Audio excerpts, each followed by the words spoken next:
Salam bahagia, kita bersama lagi dalam ruang bicara yang dibawakan kepada anda tentunya di Bernama TV. Dan sudah pastilah hari ini juga kita memilih satu lagi topik yang saya kira menarik sebenarnya untuk kita sembang-sembang bersama dengan dua tetamu yang cukup istimewa bersama dengan saya. Tapi seorang berada di studio bersama dengan saya dan seorang lagi insyaAllah kita akan hubungi melalui kemudahan Zoom. Baiklah, topik yang menjadi pilihan kita di ruang bicara hari ini ialah wanita kunci kekuatan sosioekonomi. Dan izinkan saya terlebih dahulu memperkenalkan tetamu yang ada bersama saya di studio. Kita ingin mengucapkan selamat datang buat pertama kalinya kepada Dr. Sharifah Syahirah Said Sheikh yang merupakan penolong setiausaha kehormat di Majlis Kebangsaan Pertubuhan Wanita ataupun NCWO. Jadi doktor, apa khabar? Khabar baik. Pertama kali ya sama kami? Ya, pertama kali. Wow, okey, menarik. Ya, dan ini juga bagi saya merupakan topik yang cukup penting dan menarik sebenarnya. Dan amat dekat dengan hati saya dan betul. Rasanya semua wanita di luar sana lah. Jadi kita harap wanita-wanita yang mungkin menonton program ini juga akan dapat manfaat daripada apa yang akan kita sembang-sembang nanti. Dan kita juga akan macam saya katakan akan hubungi seorang lagi tetamu melalui kemudahan Zoom. Jadi kita ingin mengucapkan jutaan terima kasih kepada Farah Rosli, iaitu rakan kongsi pengurusan cukai Malaysia Ernst & Young Tech Consultants Sendirian Berhad. Farah, apa khabar? Baik, Cik Syarkawi. Thank you again. Kat mana ni? Kat Penang ke? Ya, maaf saya tidak dapat hadir ke studio pada hari ini. Kalau tidak, seronok dapat bersama di studio dengan Cik Syarkawi dan juga Dr. Sharifah. Betul. Kami juga sebenarnya tertunggu-tunggu juga kenapa tak datang-datang. Rupanya ada di Penang. Okey, kepada anda yang sedang bersama kami ketika ini, anda juga sebenarnya kami beri ruang dan juga peluang untuk berkongsi pandangan dan pendapat dan juga bertanya apa saja berkaitan dengan topik yang kita pilih hari ini di ruang bicara. Jadi tidak salah dua talian kami sediakan kepada anda di 0326 979767 dan juga 0326979768. Baik, kita mulakan dulu sembang-sembang ini bersama dengan Dr. Sharifah. Ini satu topik yang macam kita katakanlah menarik sebenarnya dan sekaligus penting sebenarnya. Bila kita bercakap tentang wanita kunci kekuatan sosioekonomi itu sendiri, apa yang dapat kita fahami sebenarnya, yang perlu kita fahami, Dr. Sharifah? Okay, terima kasih Cik Syarkawi, terima kasih ruang bicara kerana sudi menjemput saya. Kalau kita bercakap tentang sosioekonomi, ianya mengenai sosial dan juga ekonomi. Ya, penjanaan ekonomi, dan juga dari segi sosial itu dari segi kestabilan sosial, dari segi foundationnya itu adalah keluarga, asasnya. Dan apabila kita kata wanita ini merupakan kunci kekuatan, sememangnya lah, iaitu kerana wanita ini separuh daripada populasi Malaysia. Dan perlulah diiktiraf kekuatan wanita dalam semua bidang. Dan kalau kita tengok dari segi sudah tentu dari segi budaya, dari segi masyarakat setempat, memang tugas wanita, peranan wanita di rumah itu amat dituntut. Dan juga kini kerana Malaysia kini akan bergerak ke arah negara maju dan juga kita juga mempunyai dasar pendidikan negara yang baik, sistem kesihatan yang baik, wanita dapat sama-sama dengan lelaki untuk bekerjasama membangunkan negara dan juga misi agenda kita utama iaitu menuju ke arah negara maju. Cuba bayangkan kalaulah hanya lelaki sahaja separuh populasi, susah tu untuk kita capai negara maju. Dan dalam masa yang sama, kalau kita tengoklah dari segi jurang indeks jurang gender, ianya menunjukkan bahawa masih jauh lagi perjalanan pengiktirafan wanita di dalam ekonomi, iaitu penjanaan pendapatan. Ini adalah kerana salah satunya disebabkan oleh tuntutan sosial yang masih menekankan fungsi utama wanita tu di rumah. Keluarga itu asas. kepada negara. Ya, namun penekanan ini juga perlulah diberikan kepada lelaki, kaum bapa, maknanya bapa dan juga ibu sama-sama bekerjasama untuk memastikan asas negara kita iaitu keluarga, ada work delegation di situ. Ya, perlu ada janganlah isteri pergi kerja balik kena buat semua kerja rumah. Ya, jadi dia beban di situ.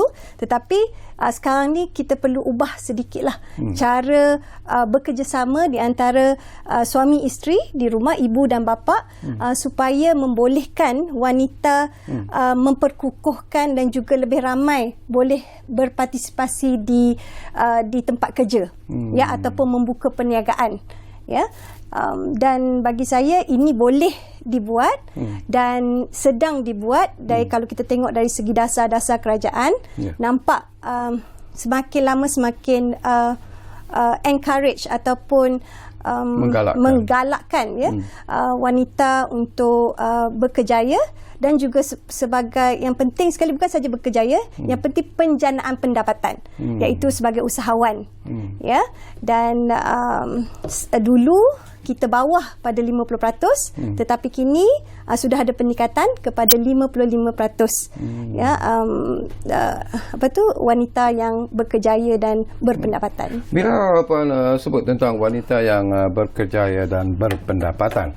Persoalan yang menarik juga yang dimainkan di kalangan wanita-wanita khusus ini juga merupakan perjuangan wanita yang mungkin setakat ini telah menghasilkan sesuatu yang positif, iaitu mereka ingin melihat bahawa kaum wanita berada sekurang-kurangnya 30% di peringkat teratas, iaitu dalam membuat keputusan baik dalam syarikat maupun dalam jabatan-jabatan kerajaan dan sebagainya. Apakah secara ikhlasnya doktor melihat bahawa ini sudah pun tercapai ataupun masih lagi sebenarnya belum mencapai apa yang diinginkan oleh kaum wanita? Sebenarnya ini bukanlah kita cakap tentang apa yang diinginkan oleh wanita. Ini adalah agenda untuk memajukan negara. Ya, sekiranya negara ingin maju dan juga mempunyai kemakmuran yang meningkat, ya, kita perlulah memberi tumpuan kepada wanita. Sebab wanita ni mempunyai kekuatan kalau kita tengok dari segi pendidikan. Ya, kalau kita tengok memang pendidikan ni kalau di universiti, ya, dari segi multitasking, ya, dia boleh buat beberapa kerja dalam masa yang di rumah dan juga di pejabat, belajar dan sebagainya. Itulah, ini bukan hanya untuk wanita, bukan untuk misi wanita saja, tetapi untuk misi kemajuan negara. Jadi tadi soalan tadi, apakah kita sudah mencapai kepada apa yang diinginkan? Kalau dari segi kepimpinan, ya, kita masih selalu bila cakap 30% ni, cukuplah 30%, 20 lebih tu okeylah tu. Ya, tapi sebenarnya minimal kita kena sebut sekurang-kurangnya ataupun minimal 30%. Ya, kalau dalam syarikat masih belum dicapai, di sektor awam sudah, kadang-kadang tak, dia macam, tapi itulah di borderline. Ya, dan bagi saya ini masih belum cukup. Ya, kerana itu bukanlah kuota yang menyekat, iaitu 30% cukup, jangan dah. Okey, tetapi sebenarnya adalah minima, bukanlah itu sahaja. Kadang-kadang kita tersilap fahamlah kalau orang cakap tu. Tapi kalau kita tengok dari sektor politik, ya, periktirafan seperti tak diberi sangatlah. Okey, ni sebab nak dekat PRU 15 kan. Nanti kita sentuh soal itu. Nanti kita boleh sentuh satu. Syarifah, ini menarik. Kita juga nak berkongsi pandangan daripada Farah Rosli yang berada di Pulau Pinang sekarang ini. Mungkin Farah, saya difahamkan ialah ada juga yang menyebut bahawa dengan tugas dan tanggungjawab yang Farah dokongi ketika ini, Farah dianggap sebagai seorang wanita yang berjaya dalam kerjaya. Dan ianya bukan sesuatu yang mudah sebenarnya untuk dicapai. Apa cabaran yang terpaksa Farah tempuhilah sebelum berada di kedudukan yang Farah ada ketika ini? Mungkin kita boleh kongsi bersama. Terima kasih Cik Syarkawi. Soalan Cik Syarkawi tu membuatkan saya terkenang zaman-zaman bekerja dan semasa anak masih kecil dan juga cabaran-cabaran yang ada. Tetapi apa yang kita kecapi pada masa ini, dan saya juga mewakili wanita-wanita lain di luar sana, kami tidak mungkin boleh berjaya tanpa sokongan keluarga, suami, juga anak-anak. Bila anak-anak dah semakin dewasa kan, sokongan mereka juga adalah penting, dan juga ibu bapa, dan juga mungkin mertua di sana, dan juga sistem-sistem sokongan yang ada. Saya teringat semasa anak kecil, saya banyak bergantung kepada transporter, dan transporter saya banyak membantu saya menguruskan anak pergi dan balik ke sekolah. Dan juga saya teringat semasa dulu bila anak sakit, berlari dari pejabat untuk melihat anak dan susah hati. Tapi itu adalah naluri ibu. Seperti biasa, kalau kita kata perempuan walaupun dia bekerja, mesti akan ada kerisauan tu terhadap keluarga, dan ini adalah keseimbangan yang perlu yang harus kita cuba capai sebagai seorang wanita. Tetapi bila Cik Syarkawi sebut tentang peluang itu ada pada saya, tetapi kita harus melihat dan cuba memahami apa peluang yang boleh digunakan bagi memajukan diri sendiri, dan juga terpulang kepada kita sendiri untuk merealisasikan peluang yang ada. Kerana kadang-kadang peluang tu ada, tetapi kerana pilihan yang dibawa oleh wanita itu sendiri, mungkin dilema kerana anak masih kecil dan rasa bersalah kerana terpaksa meluangkan lebih masa di tempat kerja, dan risau yang anak tu tidak ada masa untuk bersama dengan ibunya. Saya teringat ada masa yang saya menghubungi anak melalui telefon, bercakap dengan mereka tentang kerja rumah mereka. Zaman sekarang ni lebih senang sikit sebab kita boleh WhatsApp call ataupun video call ataupun same time. Tapi pada masa saya dulu hanya mendengar suara je. Dan lagi satu yang saya boleh, kalau saya reflect balik perjalanan kerjaya itu, kita juga harus berani mencuba dan tidak takut atau risau akan apa pandangan orang lain. Bolehkah wanita itu berjaya? Bolehkah dia memikul tanggungjawab itu? Terutama sekali kalau kita masuk ke dalam satu mesyuarat di mana semua ada lelaki, ada perempuan kan. Kita harus yakin kepada diri sendiri, dan juga pada masa yang sama cuba seimbangkan keadaan kerja kita dan juga tuntutan diri dan keluarga. Saya juga nak dapat keseimbangan itu adalah penting. Saya juga nak dapat pandangan Farah sebelum saya kongsikan pandangan persoalan ini bersama dengan Dr. Sharifah di studio. Bukan mudah sebenarnya untuk membuat keputusan seperti apa yang Farah dan juga mungkin Dr. Sharifah lakukan, iaitu pengorbanan itu sendiri dalam usaha. Mana yang lebih penting? Apakah kepentingan keluarga itu menjadi keutamaan ataupun kepentingan kerjaya itu juga menjadi dorongan sebenarnya, menjadi sesuatu yang ingin dicapai sebenarnya. Jadi in between itu bagaimana Farah berkongsi pandangan dan juga pendapat, dan akhirnya sanggup berada di mencapai apa yang anda capai sekarang ini, walaupun keadaan keluarga mungkin tidak terjejas daripada apa tindakan yang Farah lakukan. Apa yang perlu ada dalam diri wanita itu sebenarnya? Ya, saya tersenyum sendiri bila Cik Syarkawi ajukan soalan tu, kerana apa yang saya boleh cakapkan adalah keseimbangan itu adalah penting, kerana kita tidak mahu terlalu fokus kepada kerjaya, tetapi kita lupa tanggungjawab pada keluarga. Itu adalah sangat penting, kerana keluarga tu hanya kita sebagai ibu, dan juga di tempat kerja juga penting, kerana kebergantungan rakan kerja ataupun staf kepada kita, tunjuk ajar yang diperlukan, itu juga adalah penting. Jadi keseimbangan tu harus dicapai, dan bukanlah sesuatu yang senang, tetapi boleh dilakukan dengan cara kita, kalau kita tidak tahu bagaimana cara nak melakukannya, kita perlu open up dan orang kata ask around, or dapatkan pertolongan ataupun dapatkan tunjuk ajar ataupun pendapat. Itu semasa kita masih di peringkat bawahan kan. Tetapi semasa kita semakin naik ke peringkat yang lebih atas, adalah penting untuk kita melihat dan reflect kepada diri sendiri. Adakah kita membuat yang terbaik di tempat kerja, dan pada masa yang sama kita juga harus ingat yang keluarga tu masih ada di sana yang akan menunggu kita untuk sebagai ibu, sebagai isteri kan. Jadi itu adalah sesuatu yang kita perlu seimbangkan, Cik Syarkawi. Bukan sesuatu yang senang, tetapi itu adalah proses. Maknanya kita harus tabah, kita harus percaya kepada diri sendiri, dan pada masa sama jangan rasa bersalah. Kadang setengah wanita tu dia rasa bersalah, dia berada di tempat kerja, maka dia tidak ada masa yang secukupnya untuk anak. Pada saya, masa yang saya ada dengan anak, walaupun masa itu adalah waktu menghantar anak ke sekolah, contohnya pada waktu pagi saya cuba juga hantar anak ke sekolah macam mana pun, masa itulah adalah masa saya berborak, bercerita dengan mereka tentang hal-hal sekolah, ada masalah di sekolah ke tidak, dan masa saya balik ataupun waktu dia ujung minggu kan, bila ada masa saya hantar mereka ke tempat tuition ke apa, adalah masa saya bercerita dengan mereka tentang hal-hal kerja saya. Mungkin saya juga kongsikan pengalaman saya sendiri, jadi mereka faham kedudukan ibu sebagai wanita berkejaya. Okey, menarik. Baik, semakin banyak informasi menarik sebenarnya yang akan kita kongsikan bersama dengan kedua-dua tetamu kita, tapi seperti biasalah kita diarah untuk berehat dulu buat seketika. Dan kepada anda saya ulangi lagi, kalau anda juga ingin berkongsi pandangan dan juga pendapat berkaitan dengan topik ini, gunakanlah dua talian yang kami sediakan kepada anda. Kita rehat buat seketika, kembali semula Ruang Bicara, tentunya bernama TV. Kita jumpa lagi.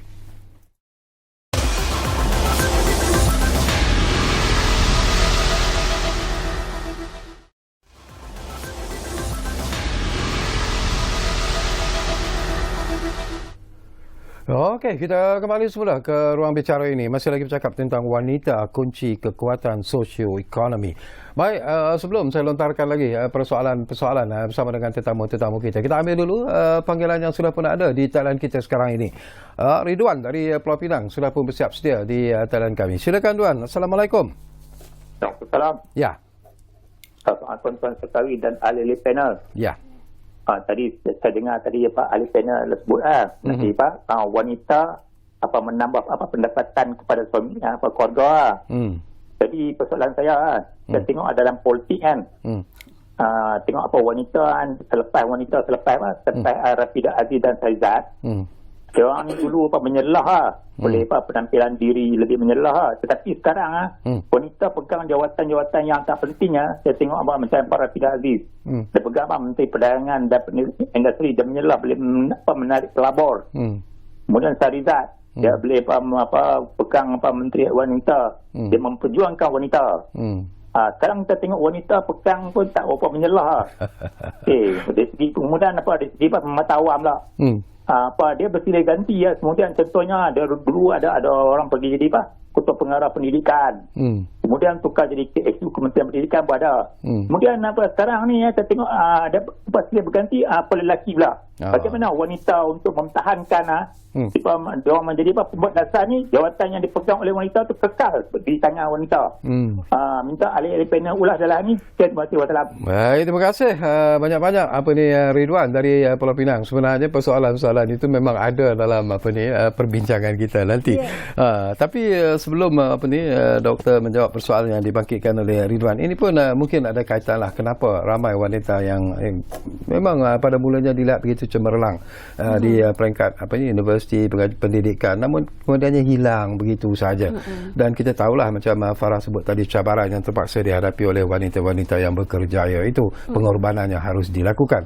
Tapi mungkin ada kaitan jugalah dengan apa yang disebut oleh Ridwan tadi. Di sini mungkin sokongan daripada pelbagai pihak diperlukan. Selain daripada keluarga itu sendiri, mungkin kerajaan juga harus melihat isu-isu yang dihadapi oleh wanita berkerjaya ini bukanlah sesuatu yang mudah sebenarnya. Jadi mungkin ada komen daripada Dr. Sharifah sendiri. Terima kasih atas soalan tu. Tapi saya memang sukalah kalau kita suka ada semua orang lelaki macam Cik Ridwan ni memang dua-dua berjaya. Kerana nampak macam mana Cik Ridwan betul-betul nak lihat wanita ni bukan sekadar sebagai pekerja ataupun usahawan, tapi juga sebagai mengiktiraf sebagai pemimpin dan kekalkan kepimpinan tu.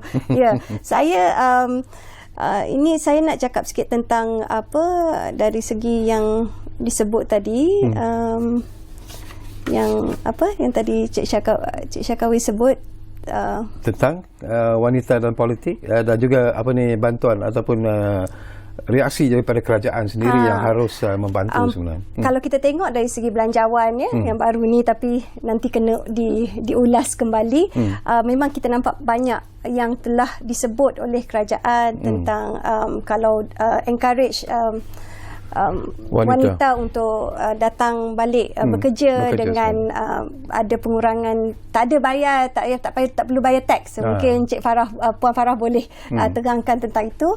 Dan juga banyak lagi tentang terutama dari segi penjagaan kanak-kanak.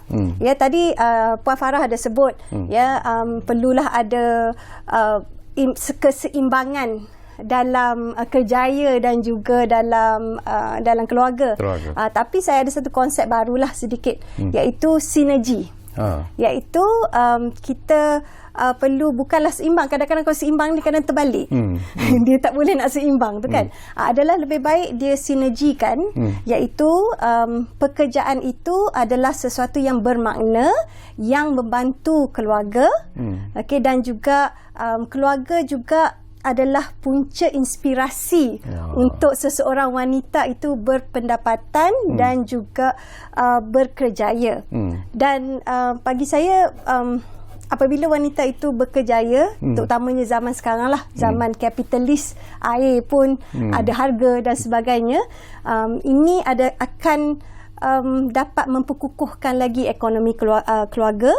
Kalau kita tengok dari segi ibu tunggal, banyak masalah bila ibu tunggal kehilangan suami, ataupun kehilangan pendapatan lah sebab ni kan, maka ianya macam dengan tertiba tidak ada pendapatan. Sebab itulah kini bukan sahaja bekerja luar rumah, kita juga telah banyak dengar tentang e-business, macam mana untuk gunakan talian dan sebagainya.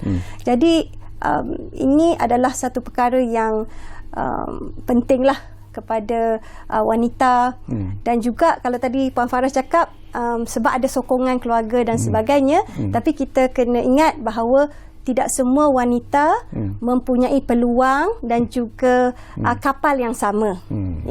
Ada setengah tu kapal besar, ada setengah tu bot, ada setengah tu rakit. Oleh kerana itu, bantuan-bantuan dan sokongan-sokongan daripada kerajaan, daripada termasuklah majikan, adalah amat penting. Dan apabila lebih ramai wanita naik sebagai pemimpin, ini boleh juga menambah baik. Contohnya mungkin Puan Farah, dulu anak kecil jaga, susah lepas tu Puan Farah sekarang menjadi ketua, mungkin ada beberapa perkara yang ditambah baik supaya yang junior-junior tu lebih mudah untuk menjalankan tugas sebagai pekerja dan juga sebagai ibu ataupun sebagai bapa. Kadang-kadang ni kita ni suka cakap, ibu kena jaga nak, tak apa, ibu dapat leave. Asyik-asyik kalau anak sakit ibu je. Sedangkan anak-anak ni dia nak juga bapa. Betul. Okey. Jadi balancekanlah tugasan sebagai ibu dan sebagai bapa, supaya tidak hanya membebankan satu pihak. Sebab wanita ni satu sayap, lelaki ni satu sayap. Kalau satu sayap ni asyik berat je dia punya muatan tu, dia terbang pun sengit. Tak elok lah. Tak apa elok. Okay. Cuba kita kongsi pula bersama dengan Puan Farah sendirilah daripada apa yang disebut oleh Dr. Sharifah. Ini pun satu isu yang cukup menarik dan penting sebenarnya.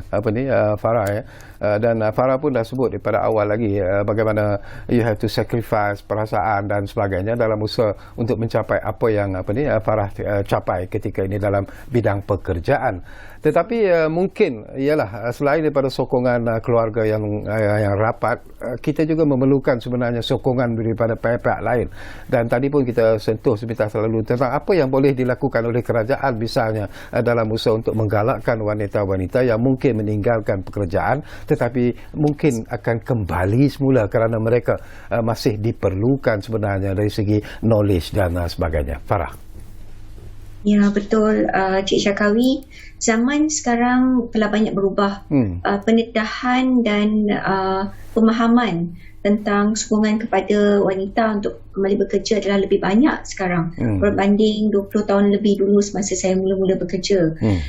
Malahan di Ernst & Young sendiri, kami juga menyediakan cuti untuk ibu bapa, paternity leave, bukan saja maternity leave dan juga paternity leave. Pada masa saya dulu, saya ingat tak tahu ada ke tidak, saya pun tak ingat ada ke tidak kan. Dan juga sekarang ni ada apa orang kata flexible working hours, di mana kita boleh pilih waktu bekerja. Jadi memang macam seperti yang Dr. Sharifah juga sebut tadi, ruang untuk wanita tu ada, lebih banyak sokongan sekarang, tetapi ada juga cabaran-cabaran. Seperti doktor sebut tadi, sampan atau kapal dia berbeza-beza kan.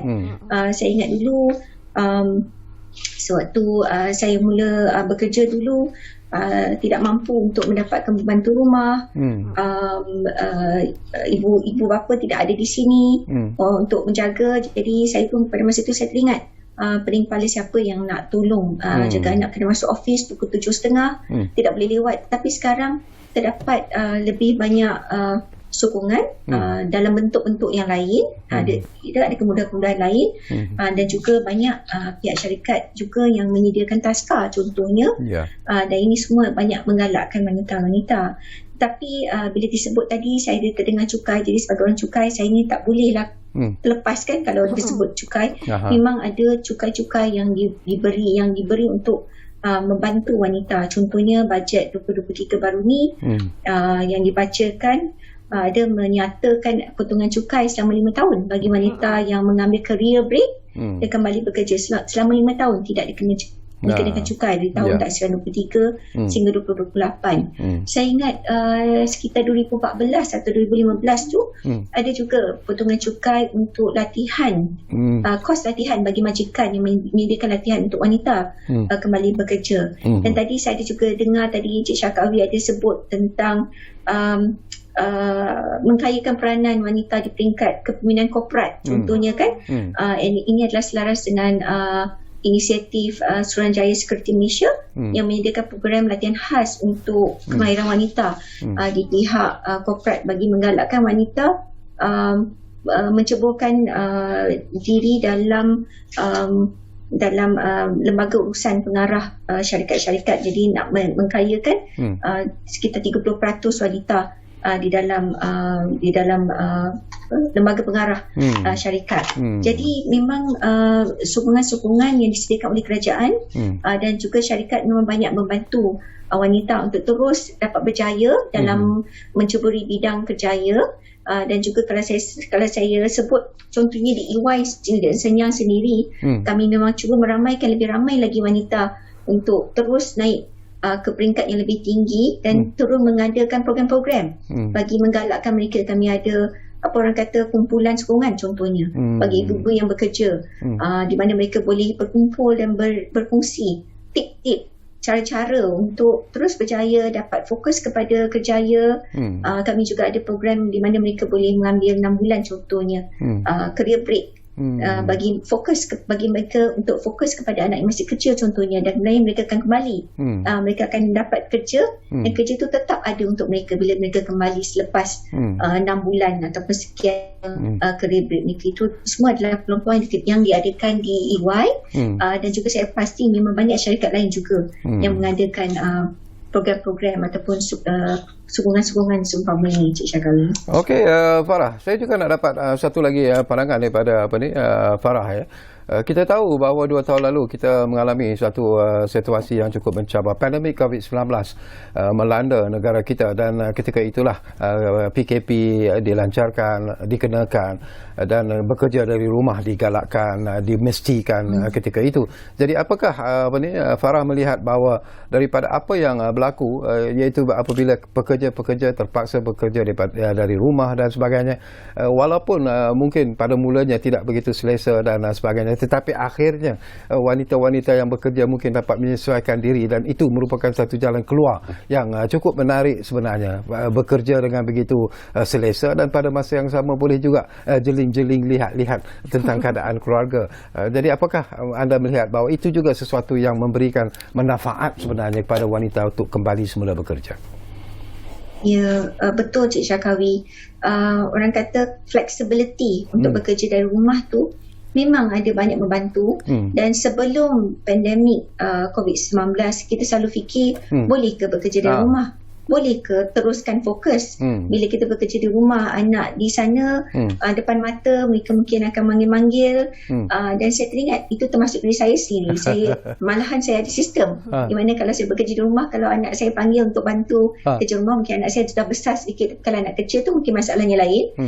Saya ada sistem, mereka masukkan surat daripada bawah pintu. Oh, you lock the room. You lock the room.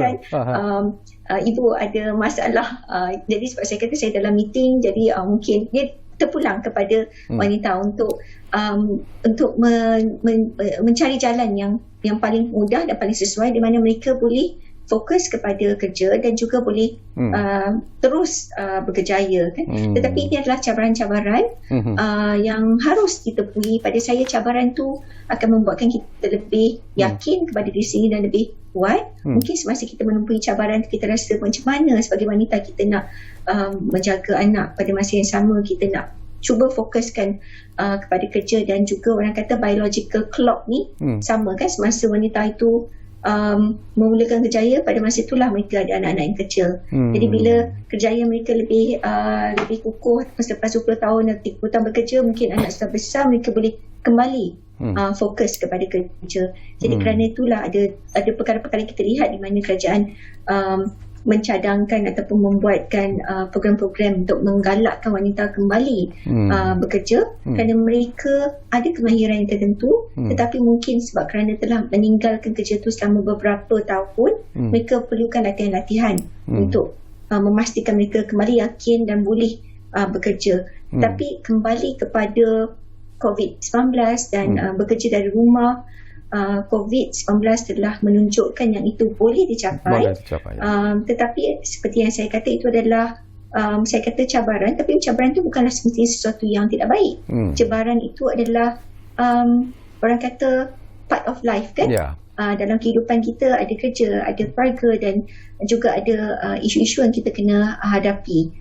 Dan fokus kepada anak-anak yang masih kecil, itu adalah cabaran wanita. Pandemik, mereka terpaksa menguruskan hal keluarga, termasuk juga yang bukan sahaja anak-anak, tetapi ada juga terpaksa menguruskan ibu bapa contohnya. Kerana ibu bapa pun perlukan penjagaan kan, dan juga wanita itu terpaksa memainkan peranan dalam aspek pembangunan diri sendiri, keluarga serta masyarakat. Dan ini adalah antara cabaran-cabaran wanita, bukan pada masa dahulu juga, daripada dulu, tetapi pada masa akan datang, Cik Syakawi. Saya pasti ini adalah cabaran yang sentiasa akan dihadapi oleh wanita berkejaya. Okey, menarik Farah. Kembali semula kepada Dr. Sharifah. Saya nak pandangan Dr. Sharifah tentang persoalan yang dibakikan oleh pemanggil kita. Kita belum lagi menjawab tentang wanita dan juga politik. Dan sesuailah dengan PRU 15 ini, setiap wanita yang mungkin dah menceburi bidang politik ini mengharap-harap apakah mereka juga akan diberi ruang dan peluang sama rata dengan politician lelaki sebenarnya untuk bertanding dalam PRU yang 15 ini. Tetapi secara ikhlasnya Dr. Sharifah, apakah Dr. Sharifah berpuas hati dengan ruang dan peluang yang diberikan oleh parti-parti politik kepada wanita-wanita ini sebenarnya, ataupun masih lagi ada kelompongan-kelompongan yang perlu dilihat secara serius? Soalan ni memang paling kenalah pada tempat dia dan masanya. Kalau kita tengok saya memang mengkajilah ya, PRU yang sebelum ini, dan ianya telah menunjukkan bahawa calon wanita, sebenarnya ahli parti-parti politik ramai wanita, ya, dia macam sama banyak, dan juga perayu undi yang menggerakkan kempen dan sebagainya, memang ramai wanita. Namun apabila kita lihat di jawatan-jawatan kuasa, jawatan-jawatan tertinggi di dalam parti, kebanyakannya adalah lelaki. Boleh pergi Google saja, tengoklah semua parti politik yang utama, ya, kita boleh lihat bahawa yang pemimpin yang teratas lalunya lelaki, dan yang bawah mungkin ada seorang dua sahaja wanita. Dan ini telah juga menjadi salah satu sebab, ya, di mana dari segi pencalonan, kalau kita tengok dalam PRU yang ke-14, hanyalah 10.7% calon wanita, berbanding dengan calon lelaki iaitu nak dekat 90 lah, 90%. Tapi rakyatnya di Malaysia ini, kalau ikut betul-betul sistem demokrasi, perlulah ada refleksi populasi, iaitu 50% wanita.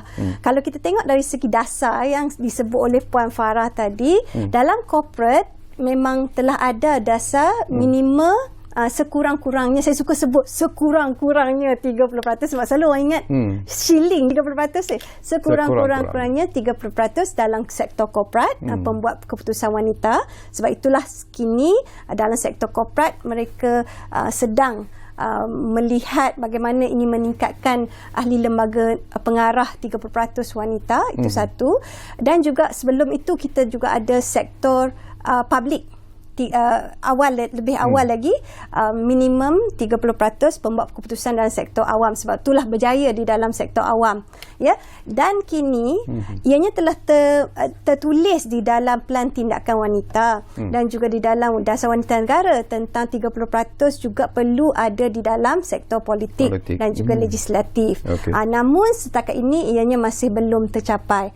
Dan tadi yang saudara Rizwan yang tadi, ya, berkata tentang vokalnya tu, kini memang kita ada ramai juga, tapi mungkin sebab politik dulu dengan politik sekarang ni berbeza. Ya, kalau politik dulu tu dia tenang sikit, ya, so suara-suara wanita yang vokal seperti Tan Sri Syahrizat, Tan Sri Rafizah tu kedengaran. Tetapi kini lebih banyak kemaluk politik, lebih banyak cerita lain. Nah, ikutnya ada pendekatan sedikit, ya. Contohnya kita ada Menteri Pengajian Tinggi pertama, ya, iaitu yang wanita yang kita ada, Menteri Perpaduan, ya, bukan sahaja di dalam sektor Kementerian Wanita semata-mata.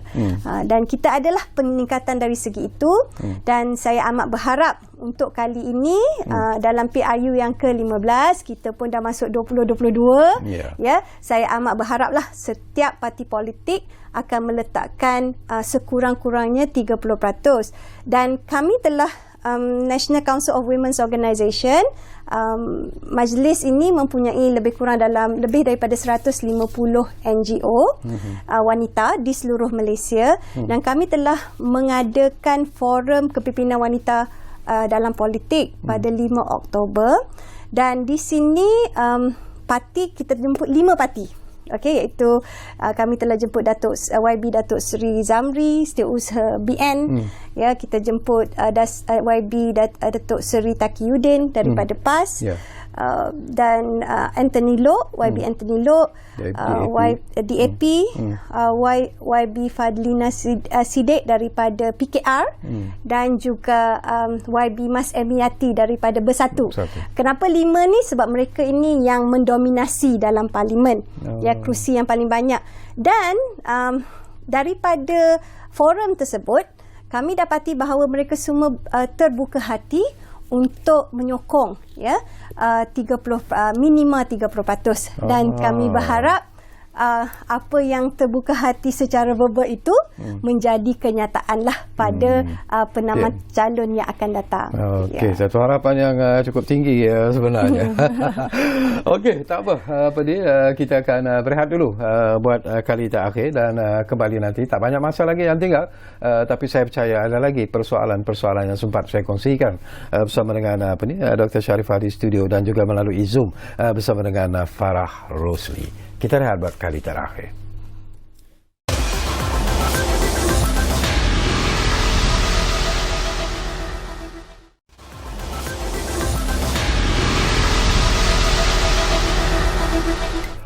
Baiklah, terima kasih banyak-banyak kalau anda masih lagi menumpukan perhatian bersama kami di Ruang Bicara ini. Kita terus kembali semula ke Pulau Pinang bersama dengan Farah yang sudah pun bersiap sedia sekarang ini. Farah, saya juga nak dapat pandangan Farah secara ikhlas dan juga jujur lah. Dulu kita bercakap bahawa antara faktor yang menjadi halangan sebenarnya kadang-kadang ataupun menjadi cabaran kepada wanita-wanita berkerjaya ini adalah kerana timbulnya unsur-unsur apa yang disebut sebagai diskriminasi, stereotip gender dan sebagainya, dan itu juga kadang-kadang mengakibatkan wanita-wanita mengambil keputusan untuk tidak lagi mahu bekerja, baiklah jaga suami dan anak-anak katanya. Jadi apakah sebenarnya perkara-perkara seperti ini masih berlaku daripada pengamatan Farah sendiri? Ya, Cik Syakawi, diskriminasi yang berlaku bukan sesuatu yang baru ataupun persepsi. Mungkin itu adalah persepsi pada masa ini, dan juga dan sering diperkatakan. Itu adalah cerita-cerita yang kita selalu dengar, gangguan-gangguan di tempat kerja ataupun pandangan-pandangan kononnya perempuan itu kurang berkemahiran berbanding dengan lelaki. Tetapi mungkin, dan saya berharaplah sangat, diskriminasi ini tidaklah terlalu ketara pada zaman moden sekarang ni lah. Kalau kita lihat peratusan wanita di dalam tenaga kerja di Malaysia sekarang, kalau saya ikut dia macam-macam rekod di sini, tapi rekod bank sumber daripada Bank Dunia di Malaysia peratusannya adalah sekitar 51%. Dan kita adalah masih agak rendah, tetapi negara lain seperti negara jiran kita Singapura 59%, Vietnam agak tinggi, Vietnam adalah 69%, Australia 61%, dan peratusan tenaga kerja wanita di UK adalah hampir 60%. Jadi Malaysia masih 51%. Jadi diskriminasi ataupun stereotip gender tu mungkin adalah satu persepsi, tetapi pada saya sebagai seorang wanita, kita jangan biarkan stereotip itu ataupun persepsi itu bermain di fikiran kita. Kita usah biarkan perkara itu mengganggu kita, kan? Jadi kita jangan pedulikan. Kalau kita ada dengar apa-apa, kita jangan ambil hati ataupun jangan merasakan itu adalah satu stereotip, melainkan perkara itu terlalu jelaslah dilakukan ke atas wanita itu. Sebagai wanita pula, mereka harus memainkan peranan supaya dan bagi mereka yang memegang jawatan yang boleh mempengaruhi situasi itu harus memainkan peranan supaya persepsi ataupun stereotip itu tidak dimainkan oleh mana-mana pihak untuk apa-apa kepentingan sama sekali. Dr. Sharifah ada sebut dalam bidang politik. Saya tak pandai sangat dalam bidang politik ni, tetapi saya harap tidaklah ada apa-apa stereotip gender yang berlaku di situ. Dan pada saya, jika wanita itu mempunyai kemahiran, mempunyai kepimpinan ataupun berpengetahuan ataupun berkemahiran, adalah merugikan jika wanita itu tidak diberi peluang, kerana mereka boleh menyumbang kepada kemajuan syarikat, kemajuan negara dan kemajuan ekonomi, sama ada ekonomi keluarga ataupun ekonomi negara itu sendiri. Dan gender itu pada saya ataupun stereotip ini bukanlah satu yang patut dipersoalkan. Kebolehan wanita itu sendiri adalah lebih penting dalam memegang sesuatu jawatan ataupun sesuatu tugasan itu, dan langkah bagi menggalakkan lebih ramai wanita contohnya memegang jawatan seperti yang Cik Syakawi sebut tadi dalam ahli lembaga pengarah adalah baik, kerana ini akan menggalakkan lebih, orang kata, diversity dan inclusiveness dalam syarikat-syarikat, dan lebih ramai wanita di tapuk pimpinan. Contohnya harap boleh lebih menggalakkan lagi lebih ramai lagi wanita lain terbuka minda ataupun untuk terus berkecimpung dalam bidang dalam kejayaan masing-masing. Baik. Kita kembali semula kepada Dr. Sharifah. Kita bercakap tentang sistem sokongan kepada wanita dalam menguruskan pekerjaan dan sebagainya, dan juga hal-hal keluarga. Dan ini juga merupakan satu perkara yang bagi saya perlu diberi perhatian yang serius. Apa yang dilakukan oleh NCWO sendiri dalam usaha untuk menjamin bahawa wanita-wanita yang berkerjaya itu sebenarnya sentiasa mendapat sokongan yang kukuh daripada semua pihak. Perjuangan NCWO dalam. Perjuangan NCWO ni dia lebih tua daripada saya. Saya pun belum lahir lagi, iaitu pada tahun 1963. Ya, di mana waktu itulah kita ada Hari Wanita Kebangsaan juga. Ya, Hari Wanita Kebangsaan Malaysia adalah lebih awal daripada Hari Wanita Antarabangsa. Ya. So dalam 10 tahun lebih awal. Dan memang perjuangan NCWO ni banyak, ya, terutamanya dari segi polisi-polisi, ya. Contohnya polisi kesaksamaan jantina yang disebut dalam artikel persekutuan, sebelum tu tak ada. Dan juga pada awal-awal sekali pada tahun 60-an kita ada gaji yang sama untuk guru, ya.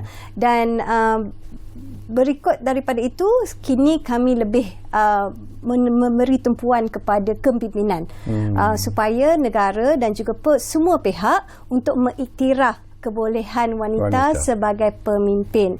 Dan kalau kita tengok dari segi stereotip lah, apabila seorang wanita itu CEO ataupun VC ataupun orang-orang penting, kadang-kadang tu bila ditanya soalan tu, bagaimanakah puan meimbangi di antara keluarga dan juga kerjaya, tetapi soalan ini tidak pula diberikan ataupun ditujukan kepada CEO lelaki. Okey, ini adalah salah satu persoalan yang stereotip lah.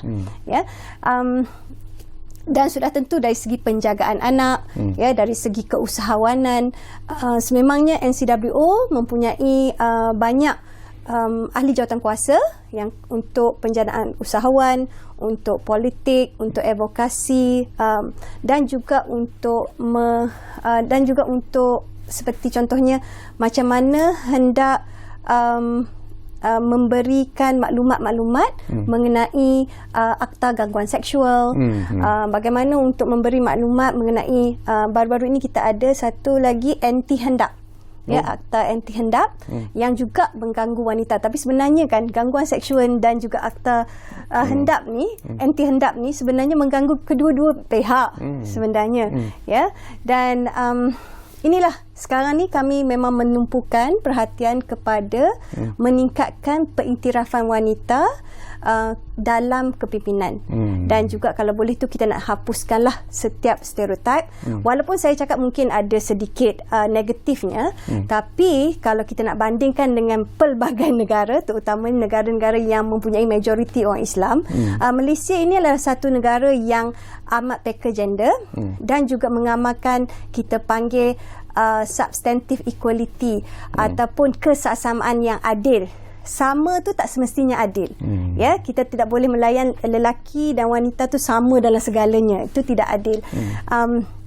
Kalau kita tengok dari segi substantif, contohnya saya bagi macam 1 tahun atau 2 tahun lepas, ada seorang wanita baru balik kerja malam lah. Dia balik kerja waktu malam, lepas tu dia kena diganggu dan juga diserang ketika di LRT. Ya, oleh kerana kerajaan kita mengamalkan kesaksamaan. Okey, kalau mungkin negara-negara yang lain tu ya mungkin kata okey wanita tak selamat keluar malam, so ada curfew sampai pukul 8 contohnya. Tetapi di Malaysia kita tak ada macam tu. Kita kerajaan telah mengumumkan kami akan mempertingkatkan keselamatan, iaitu menambahkan polis, kita letak lebih banyak CCTV, kita letak lebih terang tempat tu. Kita di dalam satu negara yang amat peka dan juga adil kepada wanita, dan gunakanlah peluang ini untuk sama-sama berjuang supaya negara kita dapat capai negara maju sepatutnya 2020, tapi kita sekarang ni anjak sikit, insya-Allah 20-30. Ya. Okey, Farah, kita hampir di penghujung sebenarnya. Tak banyak lagi masa yang tinggal, tapi saya nak dapatkan pandangan. Tadi pun kita lihat visual yang ditayangkan sepintas lalu tentang pemberian anugerah kepada ikon wanita, dan ini juga merupakan antara langkah yang diambil dalam usaha untuk menggalak dan juga memberi sokongan kepada kaum wanita yang menceburi pelbagai bidang. Tetapi mungkinlah harapan Farah sendirilah, kita ingin melihat penglibatan jumlah profesional wanita sebenarnya seperti apa yang dicapai oleh Farah sendiri. Tetapi untuk mencapainya bukanlah sesuatu yang mudah. Jadi mungkin ada pesanan dan juga harapan Farah kepada wanita-wanita yang mungkin berfikiran bahawa cukuplah sampai di sini, aku nak bersara dan sebagainya. Dan mereka yang mungkin ingin kembali semula bekerja, mungkin ada nasihat daripada Farah.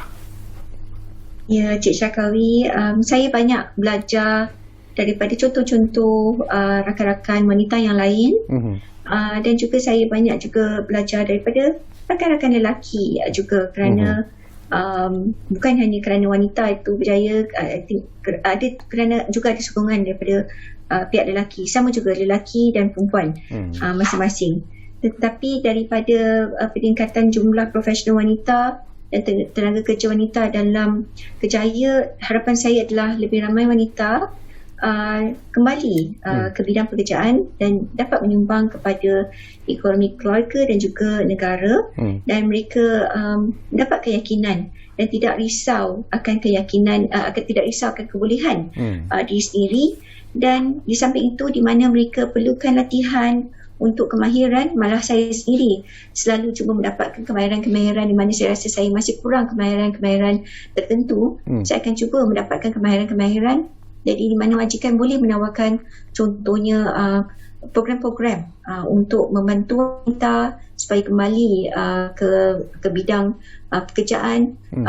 Sekarang kita lihat terdapat peluang kerja fleksibel bagi membolehkan kaum wanita mengimbangi komitmen peribadi dan profesional mereka. Malah bukan sahaja wanita tetapi lelaki juga.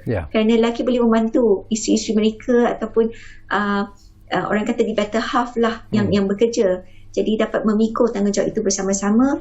Dan juga saya juga sokong cadangan-cadangan, contohnya cukai yang diberikan, pelepasan cukai yang diberikan kepada wanita untuk kembali bekerja bagi menggalakkan mereka, potongan cukai kepada majikan untuk latihan-latihan bagi membantu wanita kembali mendapat kemahiran-kemahiran yang tertentu.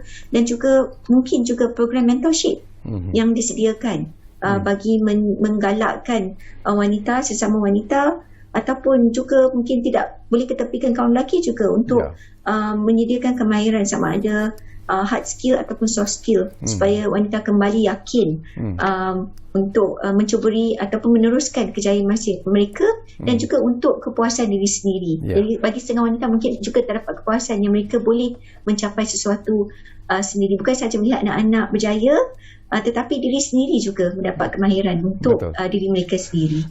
Okey, terima kasih banyak-banyak kepada Farah kerana sudi bersama kami di ruang bicara ini.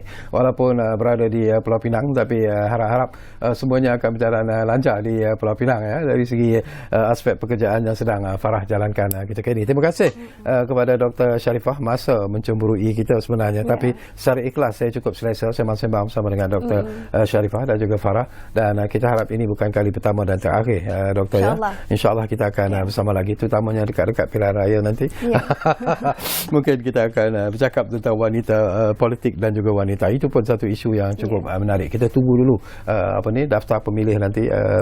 Kita tahulah berapa ramai wanita yang diletakkan sebagai calon dalam PRU yang ke-15 nanti. Itu isu yang menarik. Baik, terima kasih kepada anda yang menumpukan perhatian bersama kami di ruang bicara ini, dan seperti yang selalu kami janjikan kepada anda yang sentiasa kami tepati, ruang bicara akan terus berbicara bersama anda dari masa ke semasa. Kita jumpa lagi.